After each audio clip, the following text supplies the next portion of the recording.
Fossil fuels treaty comes in to complement already the treaty that the discussions already will be taking place in a few months' time.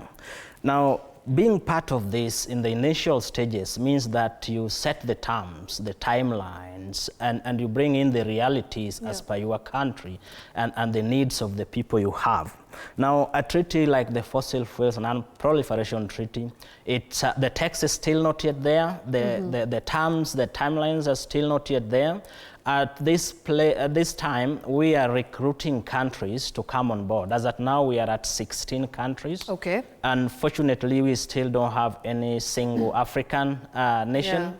And hopefully, maybe Kenya and other climate leaders will come, will join. And the good thing is that once you join at the early stages, you have that voice of setting up what the terms of this treaty is going to be. Okay. And we encourage countries to do that instead of waiting while the treaty is already in place. Then you are forced to implement and govern as per the terms that were set when you were not there. So the second one is that also the treaty talks about finance just transition. So it's not just a transition that go to renewables, but have the money and the technology needed from the West to help us transition that, ensuring that no worker, no community is left behind in this just transition. And also we are looking at stopping new investments in the fossil fuels industry. If we look at resource exploitation from our continent, most of them go to the West. Then when it comes back to us, we pay a premium for that. Now, if we stop that, we'll rely on resources like the sun, the solar, wind, geothermal. These ones need not to go out of the continent to be refined so that it's sold to us again. And then there will be decentralization of these renewable sources of energy. Imagine that as at now, there are over 600 million Africans without access to electricity. If we take an example that Kenya, let's say 60 million Kenyans, those will be 10 countries in the continent at the dark. Now, a just transition, financed one, will ensure that communities do not need to rely on grid connections, but the decentralized types of renewables that the community will have. And we've seen that these 600 million people, there have been decades and decades of investment in the fossil fuels industry, and it has failed them. It's now up to us, up to our governments as well, to look at alternatives that can reach everyone wherever they are. All right. Now, how much of Kenya's plastic pollution problem is due to lack of awareness and bad behavior when it comes to consumers and the choices that we make as consumers as well? How exactly do we change this perception and this mindset of, not using plastic or reducing the plastic consumption? So maybe you can tell us, and maybe you can give us some numbers as well as to how much of Kenya's plastic pollution problem is actually by consumers. So I think the first question we need to ask ourselves is, what's the evil? Is it the plastic? Is it the consumer? And or both, hand in hand. So one thing is very clear, that plastics are playing a very important role in our lives.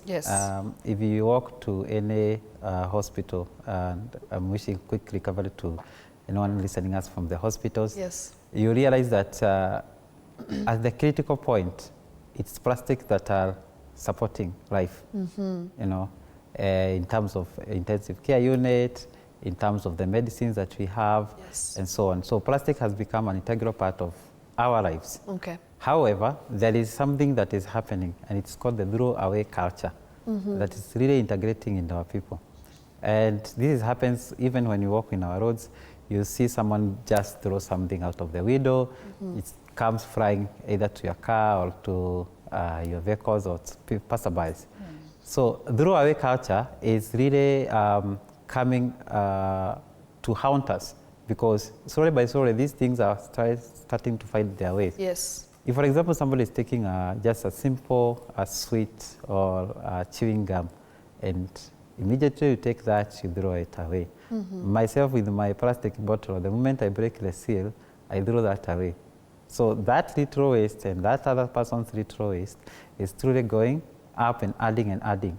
So we could say that a lot of what we are seeing in our environment is as a result of human action, and that is somebody who introduced it, the waste to the environment.